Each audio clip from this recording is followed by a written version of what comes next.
ናይ ኢትዮጵያ ሶማሌ ክልል ተኣምር ተሰሪሑሉ ሕዚ ክንግንፀሊና ዝብል ሰብኣይ ቃለ መሕተት ገይሩ ነይሩ ንኣብይ ኣሕመድ ክድግፍ ሕወሓት እስካለ ድረስ ምናምን ይብል ነይሩ ሕዚ እታ ምስጢራዊት ኣኼባ በይ ከም ተኻየደት ምስጢራዊ ኣኼባ ጥራሕ እንተይኮነስ ብምሽጥር ዝስልጥን ዘሎ ሰራዊት እውን ከም ዘለዎ ተነጊሩ ኣሎ እዚዩ ጭቡጥ መረዳእታ ምስ በፅሓና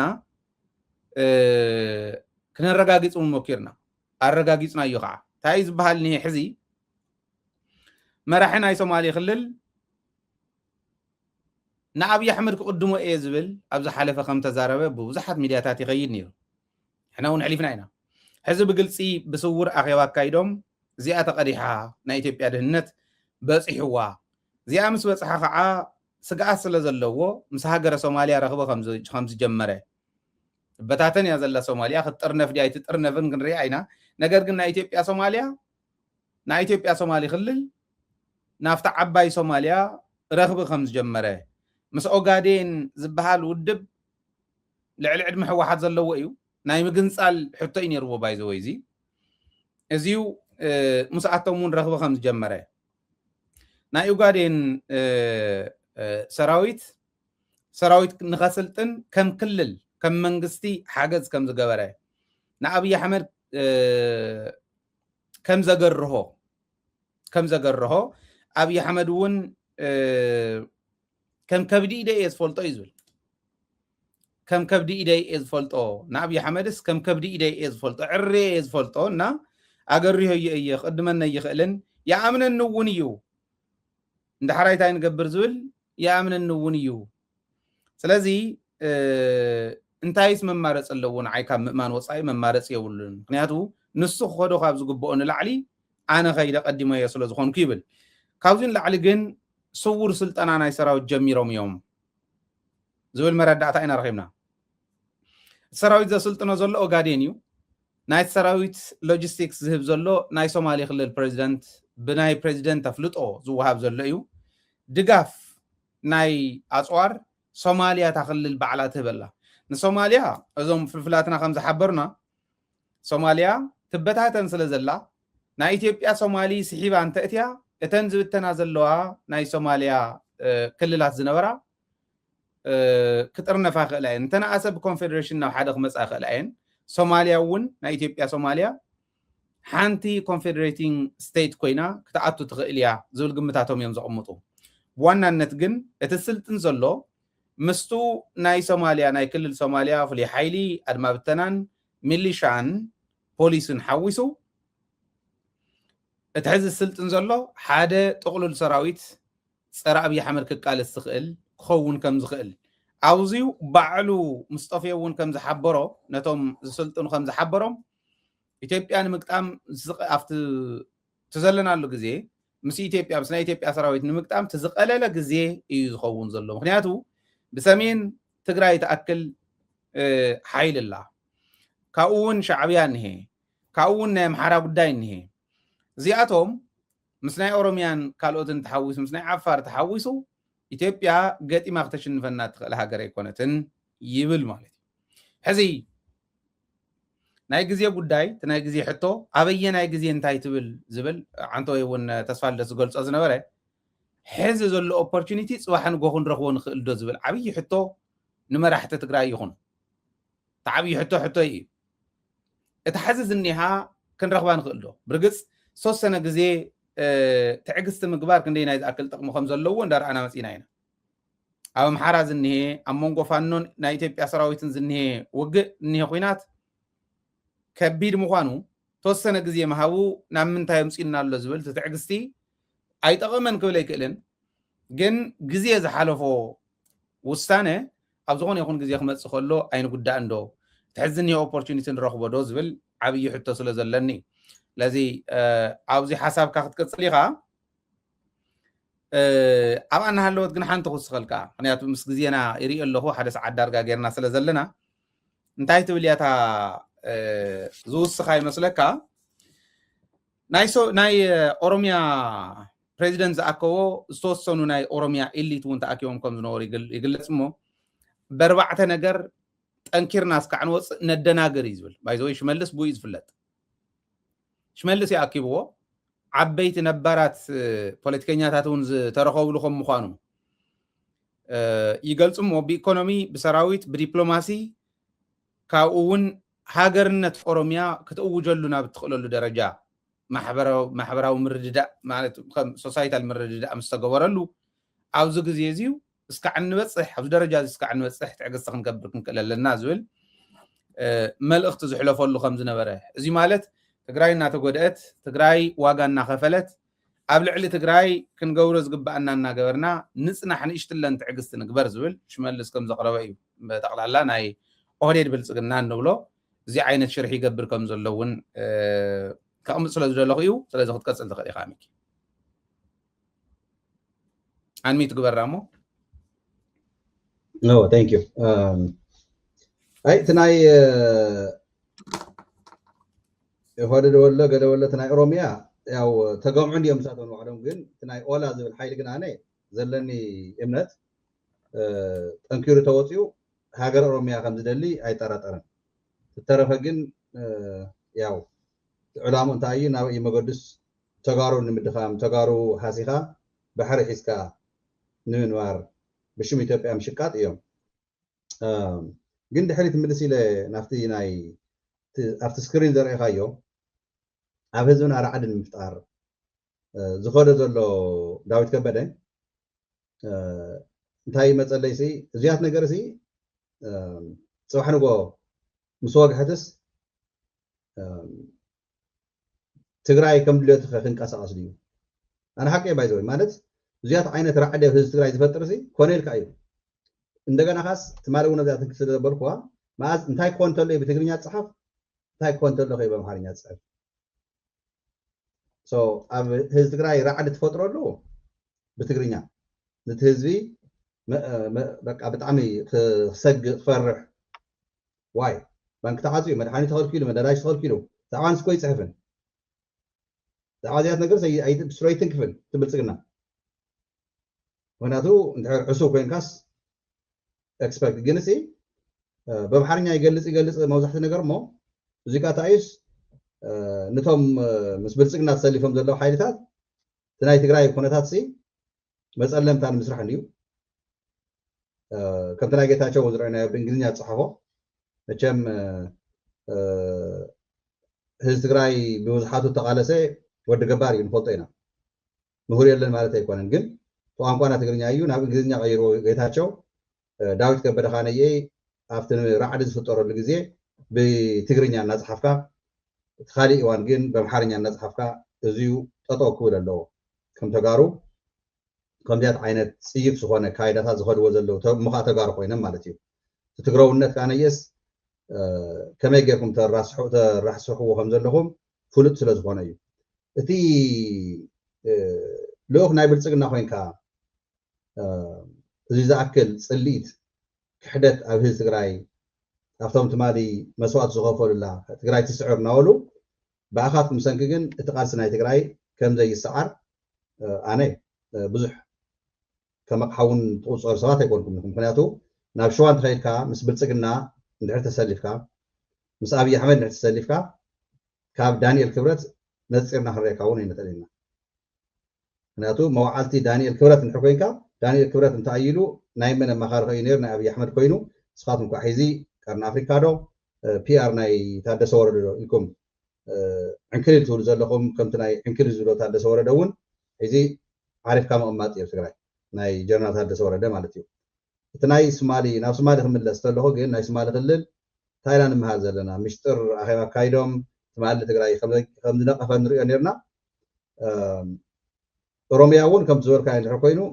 ብሓፂሩ ሶማልያ ሃገር ንትከውን ትጓያላ ወይ ድማ ናፍታ ሶማልያ ሃገር ንባዕላ ናብኡ ክንከይድና ምስኦም ይሐሸና ክብሉ እውን ይኽእሉ እዮም በቲ እውን ናይ ቤንሻንጉል ቅድሚ ሒዚ ኢልና ኢና ቤንሻንጉልና ጋምቤላ እውን እኮ ናብ ደቡብ ሱዳንና ናብ ሱዳን ይሐሸና ዝበልዎ ነገራት ኣሎ ኣይኮነን ሶ ድሕሪ እዚ ኮይኑ ብዝያት ምምዕራይ እንድሕረሉ ሲ ትዕግስቲ ከም ዝበልካ ኣብ ትግራይ ትዕግስቲ ግን የመና ክነውሕ ተሎ ናይ ባዕልካ ሓይሊ እውን እናፈረሰካ እዩ ዝመፅእ ማለት ተስፋ ምቑራፅ ዝበሃል ከሎ أفتنا حيزي وحلز هو صراحة ولا صريح من هالوسي حاونا زلان رعنتو وحلزتي أبايزوي قدم حيزي تنعسر سلس المجلس ناي سراويت مسوسة تي سراويت زوج مجلسي ختجبر زي دليونا ختجبر زي زخل كله تحدث ورده خبيجر حيزو 5 هي أبزا جزا مسخاون دقاقي ما قدم حيزو ولس تحدث ورده فخونيلو انكلنا لسي أزاز سراويت تقرأي كيشيم إتا سند كاب سراويت زخلتوس أب أوفيسو خبابيل حيزو وايزن هنا ربط حيزو زاربه مناتو بتخكلنيا صاوعيت جيرو أخيبا كايدو مرحت سراويت تقرأي أزاز سراويت تقرأي انت حاري نيروم ودياو تسأستا تسرعات تحقا دمتات كم زم عراري زيا بلسقنا يفطاي إذا بلسقنا تاي جيرو بر تعاصي جيتاچو مسوقع تستقراي مسبارو تابر مستعاصوت انتايم غير مسلكا بمسكوت متاو جميرو مساخم لنا ناولو صارقانكو انه ودوره دكوس كابت مالي مساخم يلو يلم نير يكونه حيزي تم بمسكوت زاتو متغراي كفرسو زغواي زلو ግን تعلامات تاي مسلكا حده سراوي تغراي تطانخير ناو حده زمصلو تغراي تطانخير ناو حده زمصلو وحس ሆነ መሬትና ዓላውነትና መልስና ህዝና መልስና እቲ መብት ዓርሰ ውሳኔ ሃገረ ትግራይ ትስዕሩ ተሰወት ማለት ሲ ትግራይ ሃገር ንምግባር ይምበር ትግራይ ክልል ኮይና ምስ ኢትዮጵያ መጻለ ይኮነ ንሕንስ ኮይኑ ካነየ ዋ ሞቲ ትቃርዝናስ ትርጉም የውልን ማለት እዩ ትርጉም ዘለዎ ቃርስ ምዃነ ግን እንታይ መስለካ ትሕድር ዝገደፉልና ከምቲ ናይቲ ማለት ተጋገይዎ ንደርግ ስዒሮም ምስ ሽዋ ደምቢሮም ዘቀመጡና ከምኡ ጌርካ መገዲ ከም ዘየለ ብልጽግና ቅድሜ ናጽንዑ ተረዲይዎ ስለንሱ እውን ተጋሩ እና መዝመዘ ብቅርሺ ንኸውዶም ክሓስቡ እናገበረ ትግራይ ከመይ ገይረ ከፍርሳ እናበለ ዝሰርሕ ዘሎ ንሕና ከም ተጋሩ ተቐበልቲ ኣጀንዳ ዘይኮና ክንከውን ዘለና ሶማሌ ክልልስ ብምንታይ ሞራል ብምንታይ መሓወር እያ ሃገር ክትከውን ትፈክር ዘላ ማለት ትፈክር ጽቡቅ እዩ ኣነ ይምከተኒ ትግበሮ ግን እንድሕር እዚ ኮይኑስ ንሕና ተጋሩስ ብልቢ እንታይ ስለ ዝኾና ኢና ሃገረ ትግራይ እና ዘይንቀሳቀስ እንታይ ጥጦ ዘብለና ትግራይ እኮ ብወርቀ ሰባት ኣይኮነትን ትግራይ ትኸውን ኩልና ኮሌክቲቭሊ ወይ ድማ ሓበራዊ ቃልሲ ክነቃለስ ዘለና ሃገረ ትግራይ ኢልካ ኣብቲ ትንቀሳቀሰሉ ናይ ዓለም ሓደጋታት ኣሎ ፖለቲካሊ በቃ ጋና እንዳሃለካ መሬትካ ተመለስካ ሃፍተገነትካ ኣብ ኢትዮጵያ ዘሎ እንተመለስካ ከመይ ጌርካ ኢኻ ዛዕባ ሃገር ትዛተዙ ኢሎም ዝሓስቡ ባይዘው ኣለዎ ሓደ ብጣዕሚ ኣነ ዝገርመኒ ከመይ ኮነ ሃገር እዚ ክንደይ ዓይነት ሃፍተገነት ናይ ትግራይ እናጓሕጉሕት እናወሰደት እያ ንባዕላ ድሮናት ገዚኣ ኢልኩም እንትሒሱ ተሪኹሞ ኣብ ዘመነ ጌታቸው ንባዕሉስ ክንደይ ቢልዮናት ናይ ወርቂ ጥራይ ናይ ወርቂ ዝግበር ዝነበረ ናይ ፌደራል ዝኣቱ ዝነበረ ርኢናዮ ኢና ሶ ትግራይ ሃገር ንምዃንስ ዓቕሚ ግደፍዎም ትግራይ ኢትዮጵያስ መንዲ መሪሕዋ ወዮ ፍትሓዊ ንኹን ኢሃደግ ይምፃ ከምዚ ንኩሉ ማዕረ ይኹን ስለተባሃለ ይምበር መንዲ ተጋሩ ኮይኦም ሰብ ጠቢሎም መሪሖማ ፀጥታ ይኹን እቲ ፖለቲካ ካይዳታት ይኹን ማለት ሓቅነ ንጎሮ ስለዚሁ ዝኩሉ ዝተዋፅኦ ዝገበርናላ ተመሊሳ እንታይ ገይራትና ግልፂ ስለ ዝኾነ ናይ ኦሮሞ ኤሊት ወይ ድማ ብልጽግና ኮይኖም ዝመርሑ ዘለው ንኣብይ ኣሕመድ ናሃቱ ኮራኹር ሕዚ እውን ንህዝቢ ትግራይ ንህዝቢ ኤርትራን እናጋጨኻ ኣብ መጨረሹ ካነየ መፂኻ ንህዝቢ ትግራይ ኣዳኺምካ ምብታን ንኤርትራ ኣጥቂዕኻ ባሕሪ ንምውሳድ ዝስራሕ ዘሎ ሽርሒ ክልቲኡ ማሕበረሰብ ትግራይ ተጋሩን ኤርትራውያንን ልቢ ክገብሩ ይግባእ ንሕና ግን ከም ተጋሩ ልቢ ጌርና ትትኽቱ ካብ ውሽጥና ዘይኮነስ እቲ ቶም ፀላእትናን ቶም ዕስዋት ናይ ፀላእትናን ብደንቢ ጌርና ልቢ ጌርና ሃገርነት ናይ ትግራይ እንድሕር ኮይኑ ባህግና እዩ ማለት ኣነ ዝቃለሶ ዘለኹስ ህዝብና ሓራ ወፅዩ መሬትና መሊስና ተመዛበልና ዓዲ ተመሊሱ ሃገረ ትግራይ እያ እዚ ከዓ ነይ ሓፈሻዊ ርክክባት ምስተን ጎረባብቲ ሃገራት ናይ ግብፂ ኣንተ ወሪድካ ኢኻ ብዙሕ ናብኡ ዘይከና ሰዓትና እውን ክንሕሉ ምንታ ብሓፂር መገዲ ተካሂድ ኣብዚ ንሕና ከም ተጋሩ እዛ ናይ ሒዝ ዝኒሀ ዕጫ ከምቲ ናይ 13 ናይ ሰራዊት መግለፂ ወፅዩ እናቆራረሱ ካብ ኮር ንላዕሊ ኩለን ኮ ፅቡቃት እየን ግን ሓንቲ እታ ወፅእ ሸውዓተ እያ ፀጊማትን እናገለና በሉ ዋላ ፀፅታ መራሕቲ ዝነበሩ ተይቀሩ ባይዘ ስልጣን ዘለዎ ሰባት ተይቀሩ እዮም ይዘርግዎ ነይሮም ንስኻሲ ንኣብነሲ ኣብ ፀፅታ ኮይንካ ኣብ ሓደ ቦታ ኮይንካስ ንምንታይ ናብ ፖለቲካ ተኣቱ እዚ ኣግባብ ይኮን ኣብዛ ናይ ሒዚ ክርር ዝበለት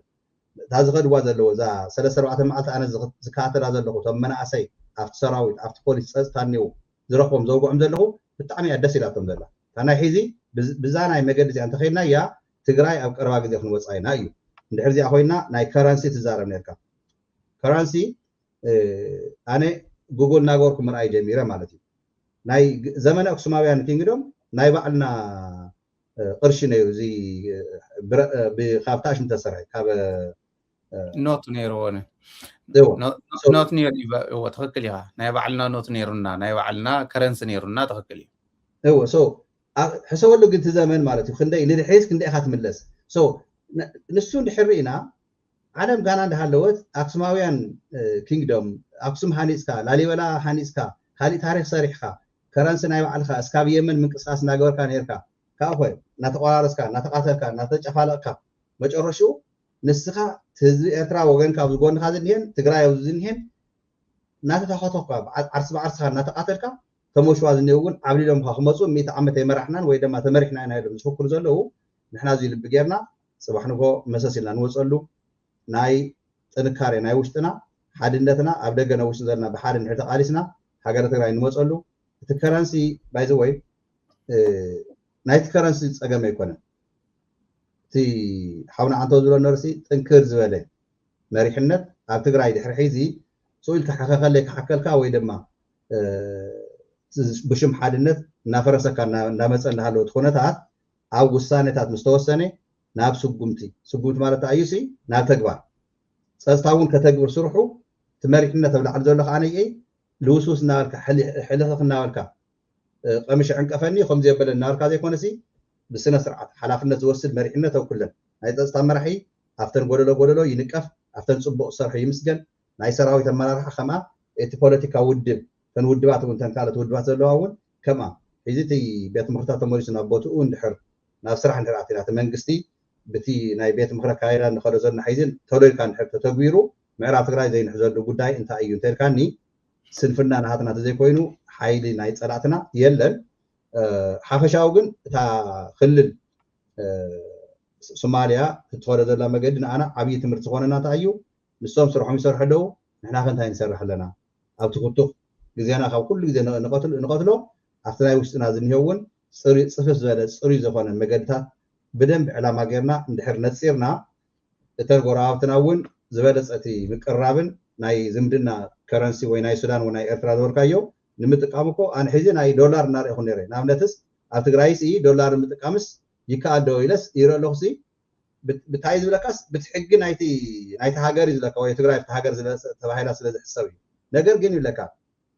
ኣብ ትግራይስ ዶላር ይንቀሳቐስ ምዃኑ እንዲያውስ ይብለካ ሓደ ነገቲ ወይ ድማ ሸቐጣሸቐጥ ይብለካ ፕሪፈር ዝኾነ ከረንሲ ዝጥቀሙስ ዶላር እዩ ካብቲ ብር even though ናይ ሕጊ ኣለዎን ድዩ ሕጊ ኣለዎ እዩ ዶላር ክትጥቀም ትኽእል ኢኻ ትኽክል እዩ ግን ናይ ሓደ ሃገር ከረንሲ ክትጥቀም ከለኻ ኣዋጅ የድልዮ እዩ ቤት ምክሪ ከእውጅ ኣለዎ እቲ ከረንሲ ኣብ ውሽጢ ናይ ተዓዳደጊኻ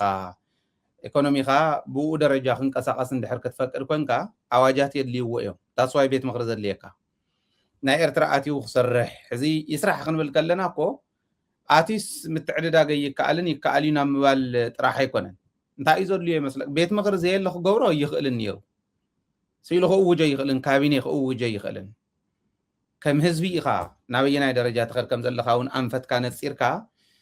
ናይ ሓደ ጎረቤት ሃገር ንግዚኡ ዲፋክቶ እንትኾንካ ከረንሲኻ ባጤራኻ ናይ ባዕልካ እስካዕ ትእውጅ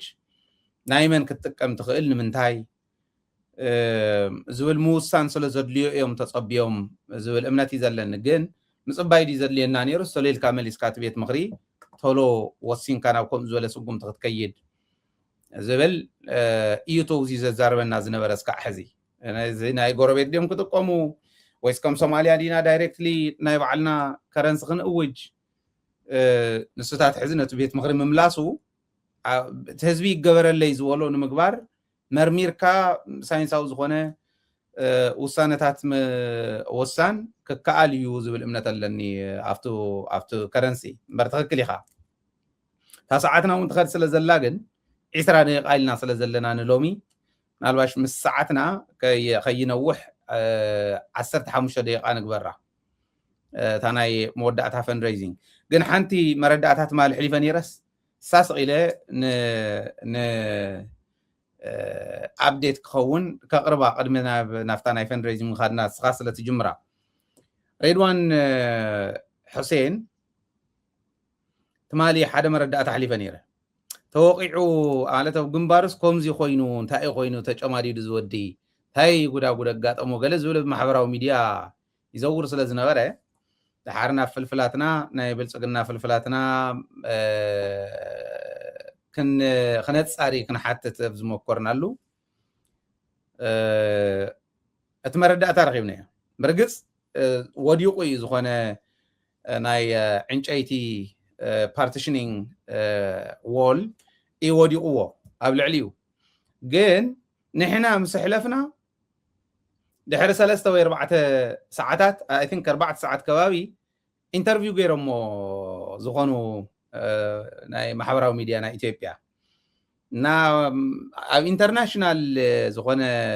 مدرخ نير الناس او نيرنا انا مسح مسكدنا يوديقني له حاسوت زيات حاسوت منبر وديقو يتخكلي بارتيشنينغ وولي وديقو ابلعليو خمس غير فناصاصيحو تشقيطو مالتيو ግን ኣብ ኢንተርናሽናል ይነበረን ኢንተርናሽናል ማለት ትግራይ ኢንተርናሽናል ዩናይ ትግራይ ጉዳይ እንተይሎም ትክክል እዩ አብርሃምን ንሱን ብርሃኑን ዝመርሕዋ ታናይ ትግራይ ንሶም ስለ ዝመርሕዋ ነቶም ዓዶምን ህዝቦምን ከዲዖም ዝኸዱ ሰባት ኣኪቦም ስለ ትግራይ ክሽርሑ ኢሎም ናብ ሸራተን ምስከዱ ሸራተን ይተፀቂጡ ተሓቅዚያ ተሓሶት ምንታይ ድለየ ኢቱ ኣፕዴት ዘቅርቦ ዘለኹም በር ትዝርዝሩ ትማሊ after ሳልሰይቲ መደብ ካባኹም ናባኹም መቅሪበዮ ነይረ ተወድ ነዚያ ይዝመስል ሕዚ ክትሪኦ ከለኻ ኣናይ ቀደም ከዓበት ሓንቲ ገጽ እንይትልካ ታተሸቀጠትን ነዘገጸላ ታሓንቲ ከዓ ንንየው ዝኒሃ ማለት እዩ እና ንምንታይ ከም ዘጋጠሞ ኢለ ይኮነን ካጋጠም ይኽእል እዩ ኩነታት ኣይከኣልን የጋጠምን ኢለ ይኮነን እቱ ስለ ትግራይ እንዳሸርሐና ውዒልና እንደ ዓለምና እንዳፈሓስና ዝውዓልናሉ ኢና የኸም ኮይነ ኸይብልስ ተሓቂ ድረግጽ ዋላ ኸም ኢሎ ይዛረባስ ታይቶ ኢንተርናሽናል ዝብል ወይስ ንዓና ኢንተርናሽናል እዩ ትናህና ጉዳይ ብርግጽ ሃገሪና እውን እንዳበልና ስለ ዝጸናሕና ኸም ኢሎም እንተኾይኖም ኢንተርናሽናል እዩ እንተኾይኑ እውን ተጸዊዩ ዘዋዊ ዝኾነ ኩነታት እንዳረኣና ብዝነበርና ኣሎ ክብል ይኽእል ዘዋ ኣብቲ ዘዋ ስለ ዘለና ተሓቂ ግን እዚኣ እያ ናይ ትግራይ ጉዳይ ክሽርሑ ውዒሎም ጀነራል ኣድያ ፖለቲካ ኣድያ ተኣኪቦም ውዒሎም ብርሃኑ አብርሃም ሰብኣይዚ ሰለስቲኦም ስለ ትግራይ ክሽርሑ ኢሎም ምስቶም ዝኸድዑ ናብ ሸራተን ምስዓተው ዊስኪኦም ምስ ጨበጡ እዩ በዓል ወዲቑዎም መንዩ ደርቢሎም ከመይ ዝበለ ጸሎት ይኽጽለው ኢሉ ሽዑ ይፈለጠን ግን ከማይ ተሸቂጡ እኒየ ክብል ደለየ